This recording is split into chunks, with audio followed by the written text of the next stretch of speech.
certain way. You know what I'm saying? I'm not spiritual because I dress spiritual or I talk spiritual. Like I'm my authentic self. And that's what the and the closer you get to your authentic self, the closer you are to God. Absolutely. And so that's the thing. And so, you know, this morning what we was talking about is domestication, and I was telling him, because he was like, you know, you going on this journey, don't you think you need to go to school and do this? I'm like, man, no, I don't need to go to school. I don't need to be validated. I don't need nobody to tell me who I am, because I know who I am. I've learned who I am.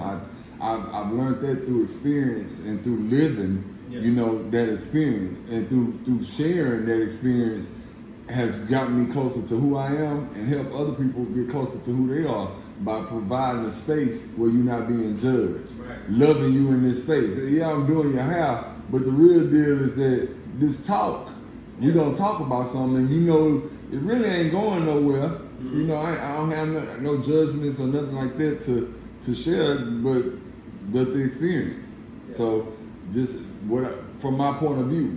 And I accept that my point of view is only one point of view of 7 billion people in the world that have point of views and dreams and trauma. So that is what makes me inclusive. Why I can't commit to it. That's what has made me not connect to one particular fight, like the being homosexual, being black, being Asian, being a feminist. No, I'm a freedomist. Let's be free. Let's be free to love each other by loving ourselves right where we at, knowing that there's no perfection. Don't even chase it. All you can do is be your best self, and the closer you get to your authentic self, the closer you are to God, and the closer you are to God, the best you're gonna do better. Yeah, because you're gonna be aware of who you are. So being aware is just saying, I'm imperfect. And along my journey, I've made decisions based on that imperfection, and I learned from that where I don't want to be who I am not, and not who I am. Yeah, and that's real, man, because it's like when you start to put on all this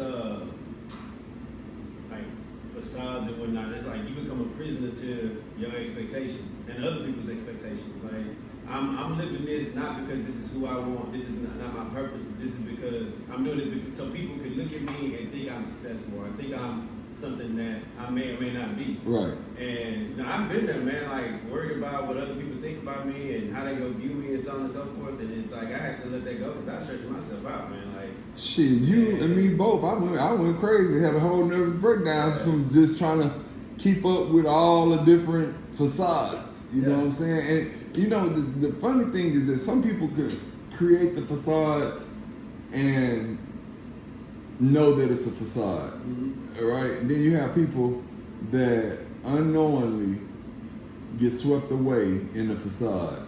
And so for me, I unknowingly got swept away by my value system being warped and changed, and not remembering who I am, what I am, whose I am, what I came here to do. So that's what it's about. Yeah, but you said that one word, man, freedom. Like you gotta be free, because man, it's so much you can get caught up in, and you know, I think one of the worst things, one of the worst places to be is in an identity crisis. You know, doing something for so long and then recognizing like this is not even who I am, but I don't even know who I am. And that's why you have those situations where people are in relationships for years, you know, 20, 30 years, and then all of a sudden they walk away from it because I submitted to an idea that wasn't true to who I am. Right. I domesticated myself. For a purpose that wasn't even serving to me. For no purpose, really. Yeah. For what you thought you desired, for the insecurity of wanting something that was inside of you, love, you know, whatever reason, money. But at the end of the day, it's a dope experience to come out of that and realize that you was in it and face that trauma of being in it, so that you can stay out of it. But it takes you gotta look in the mirror and like it's funny. The younger Van Zandt said it all the time. You gotta call a thing a thing.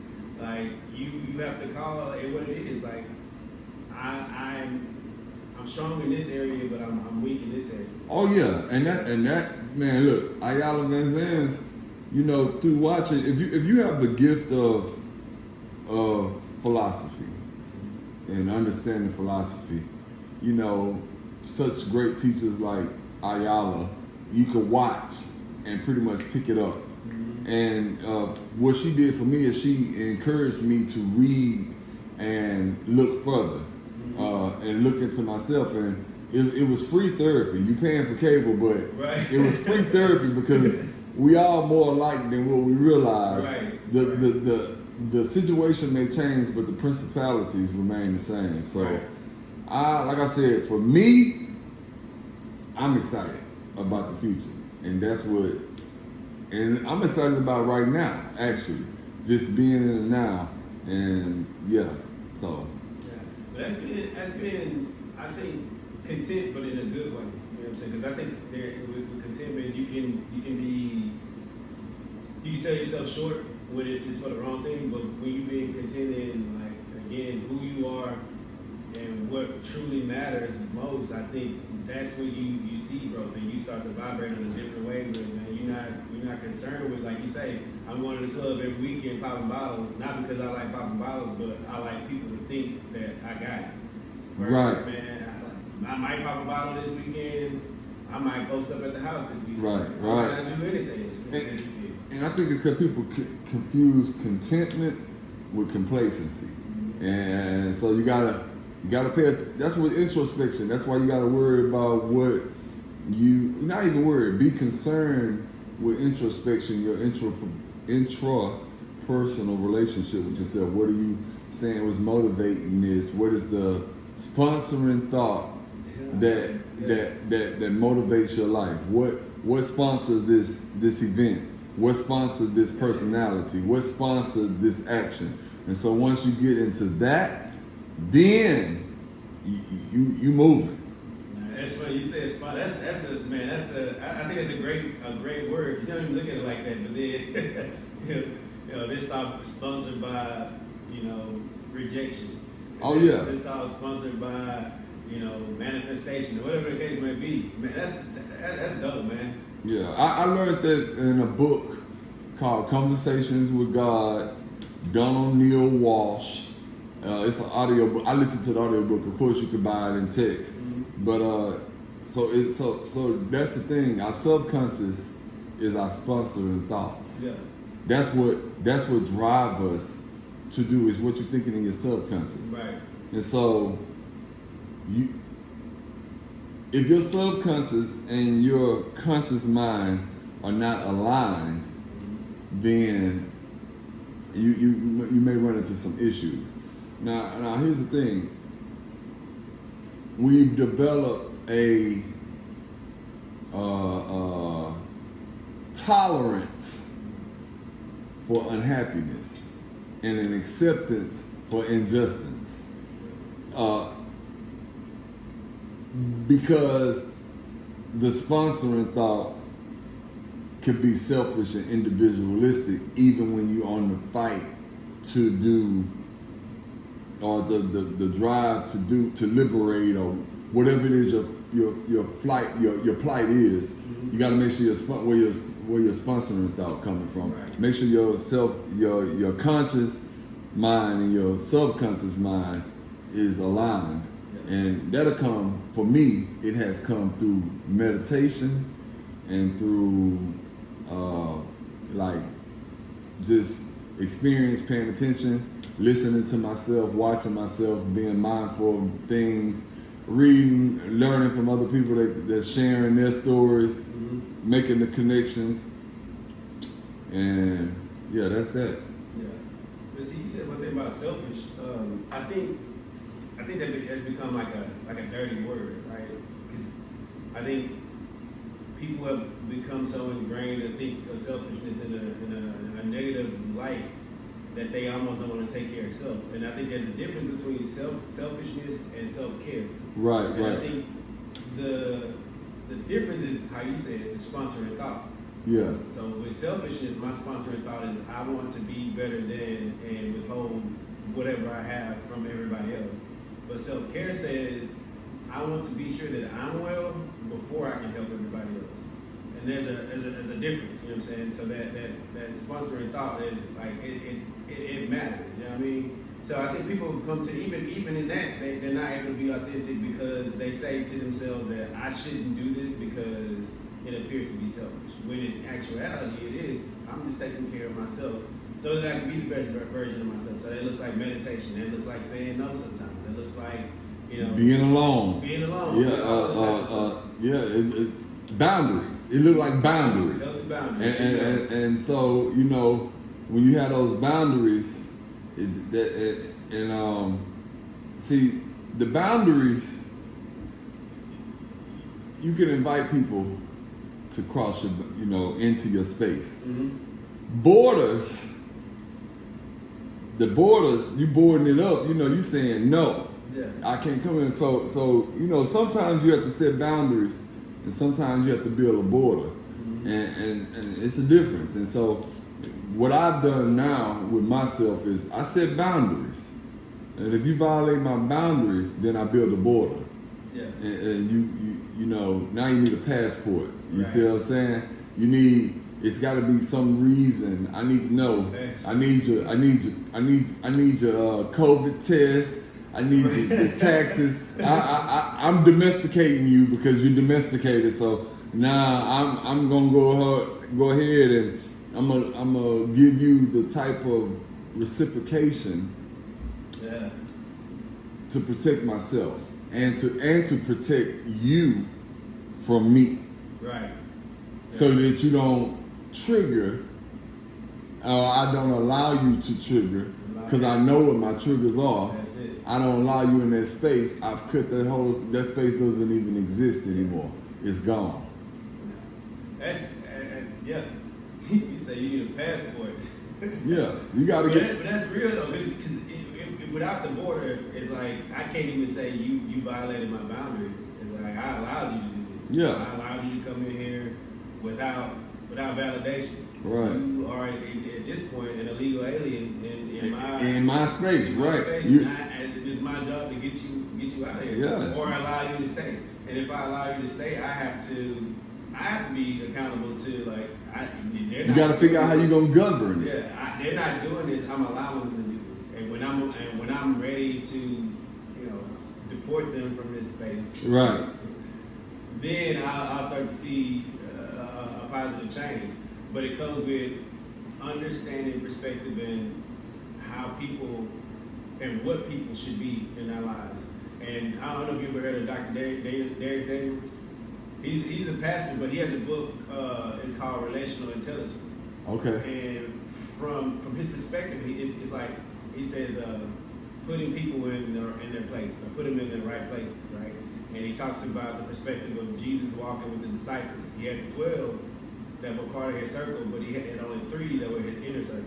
And these people he prayed with, these people he brought with him in his the time where he was right before he was about to be crucified. Right. And he talks about as individuals, as Christians, as people in general, we have to be able to do that.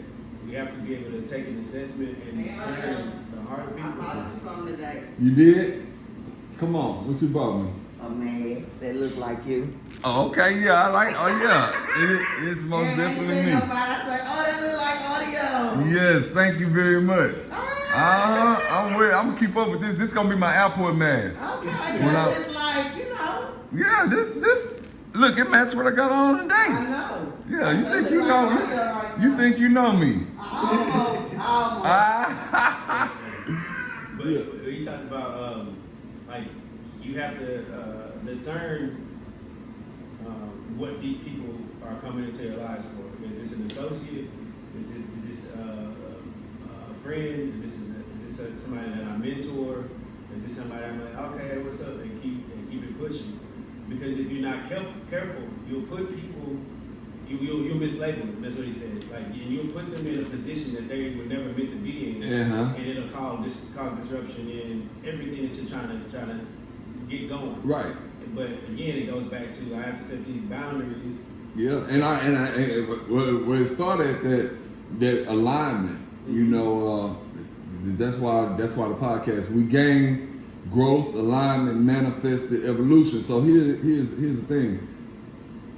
Never be afraid to realign, you know, to reset, you know, start from wherever you are, because we all human, so we all going, you're not even falling short. You actually just being. You know what I'm saying? We standing tall. I ain't falling short. You standing tall in your imperfections. Right. You ain't falling short in your quest to be perfect, because we perfect when we get here. You're perfectly created, divine. However you come is how you was meant to be, or else you would have been different. Right. Period. So that go back to that alignment, so that you can manifest and evolve into what it is. So, but if you're not aligned, if your thoughts, your subconscious, your conscious mind is not aligned with the will of the God inside of you, Right. to protect you, then it will manifest a whole another life. And some people don't get the opportunity to realign because of the fear of being exactly who they are. Yeah. And it comes to it like, you know, societal expectations saying that by this age I should have an X, Y, Z, or I should be doing this, and that. And it's like you have to be unapologetically unafraid of living in your truth, one, but starting over no matter where you are. That's it. Accepting and letting go and forgiving. Looking at yourself in the mirror and saying, it's okay. Yeah. That was then, but we here right now. Right. And I ain't worried about where we're going, but let's do some work right now. Yeah. And that's what matters is the right now. And it's not, I mean, obviously the sooner you recognize it, probably the better off. But that's not to say that, because I recognize it at 50, 60 years old, that you can't. You know what I'm saying? Like, no, like if you look at average of how the average age of how people are living, and is 80 plus. So even if you realize at 60, you still got 20 plus years to make an impact. Well, if you realize it and you die tomorrow, if you realize that you grew, where you at. So the thing is just being in tune with that and understanding that, there are no expectations. Life is, mysterious. Right. We can make ourselves comfortable with the appearance of control, but the reality is that we are not truly in control. Things happen all the time that's beyond our control. Mm-hmm. Either someone else is controlling it and they only have so much control, or either it's just a supernatural event that is beyond everyone's control or explanation. So once you get rid of those expectations in life and you realize that there's nothing to expect, then you can set the standards that you want to live by, and from those standards, you will reap what you sow, so to speak. You will get your karma or whatever that may be that is good. And the thing is even when bad things are happening or bad juju or whatever, the real deal is that's when it's time to look inward and say, that's a notification. Mm-hmm. That's the universe speaking to you right there. That's the God. That's whatever you believe in. That's Buddha. That's Jesus. That's what Confucius. That's all of those teachings. Gandhi. That's all of that. The universe. Whatever you believe in. Mm-hmm. When you get that juju that's perceived as bad or negative, it's actually a positive thing, because you get to you get an opportunity to look in the mirror, right, and say, what did I do? What am I doing? What haven't I done? And what am I going to do right, about the right now? Yeah. What changes am I going to make to get back to my most authentic self? Yeah. As closest to my authentic self as I can be. Yeah, And I speak to the point of like, so that M in we game is manifestation. Yeah. Manifestation happens whether it's not a good or bad thing. Manifestation just happens. Just like consequences are good and bad. It's results. So if I'm manifesting what I perceive to be negative things, those are the fruit of the seeds that I've sown. And the seed is that sponsoring thought. It's like it's the thoughts that I'm thinking, which becomes what my belief, and my belief comes with what I speak. What I speak becomes of how I act, and how I act becomes my character. All of that is, results into a manifestation of those things that I'm speaking. Whatever I'm aligned with, that's what's going to manifest. And that's true. And so it's hard in the world we live in because you got these nuances such as social media, entertainment, government. You have all these different things pulling you in all these different directions. And sometimes I believe that you can get lost in the sauce, trying to find where you fit in that. And so what I've evolved into today is that I'm not here to fix it. I'm not here to fix the world. I'm here to be my most authentic self. And that is my part. And along my journey, the people that I share my story with, along that journey, the people that I resonate with and that I'm speaking the language that they understand, they too will reach out, each one help one. And if enough people do that, then without fixing anything, because it wasn't broken, but just remembering who we are, through anything that was allowed to be here, whatever you serve, just know that it all comes from the whole. Yeah. It's all parts of the whole.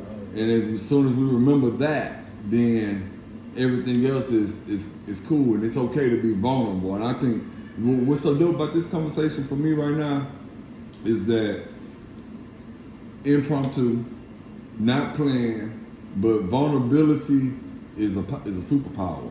Yeah. And so this morning when I called Narada, I called him about, I said, you know what, I think I'm just gonna use that raw content. I don't wanna clean it up. It's a moment in my life where I was just feeling what I was feeling. Right. I wasn't trying to impress nobody. I was being myself, by myself, not worried about judgment, and just having fun. I wasn't even thinking about it. And I was just serving me. And so when I hear it, it's regardless, it's good to me. I'm enjoying it.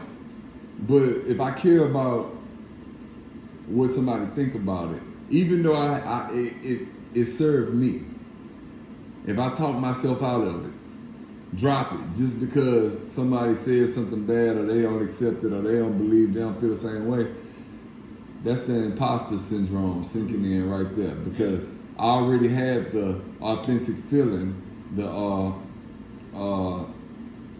of satisfaction and joy and peace in that moment. Yeah.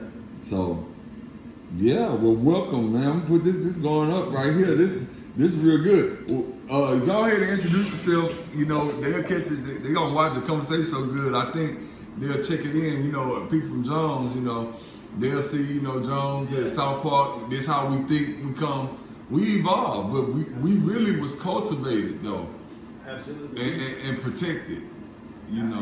And it's how you grow, how you view things, man. Like, I think people see South Park, like even now, people are like, oh, where you from? I'm from South Park. You're like, oh, yeah, I'm from the hood, but there's a lot of stuff coming out the hood. You know what I'm saying? There's a lot of growth. A lot of growth coming out. A lot of growth come from that, man. But it's how you channel it. You know what I'm saying? It's funny, like while you were talking, like I kept hearing beamless, because you're saying be my most authentic self, and tying that into light. You know what I'm saying? I feel like that's a product. Yeah. That beamless. Like, we have to be able to be our most authentic selves, and that's the goal, man. So I don't shy away from South Park. Me either. I don't shy away from So look, when we were debating this morning. So we sat on the phone, in all honesty, 2 hours and 30 minutes, which was supposed to be a 5-minute phone call. And so I shot a slug. I was like, Negro, your viewpoint is coming from South Park and you need to get out in the world. I was like, such. And he said, but I love South Park. You know, like, I love South Park too. Yeah. Taking me, I'm not taking nothing away from it, but you gotta take all the nuggets of gold and we gotta go share them. Yeah. And also, we gotta accept that over here, the currency may have not been the nuggets of gold, but the currency may be silver, and it's still worth. Yeah, it still has worth, even though it's not your experience. Right. Yeah, and so being open to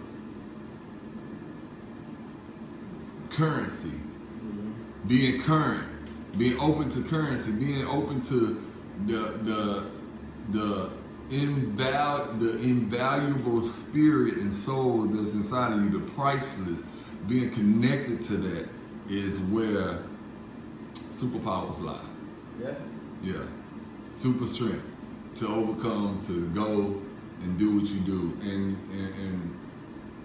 what's real good and I appreciate is that, again, no expectations. All that I'm doing, what I'm talking about, this is me.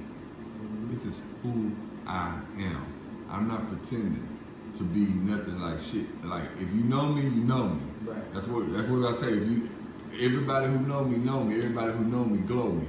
You know, they look at, we glowing. We I'm building you up, you building me up. This is all love. We don't have time for, to dim each other's light, but just always remember that behind the light there's darkness, and in darkness there's God, and you don't have to be scared of that darkness.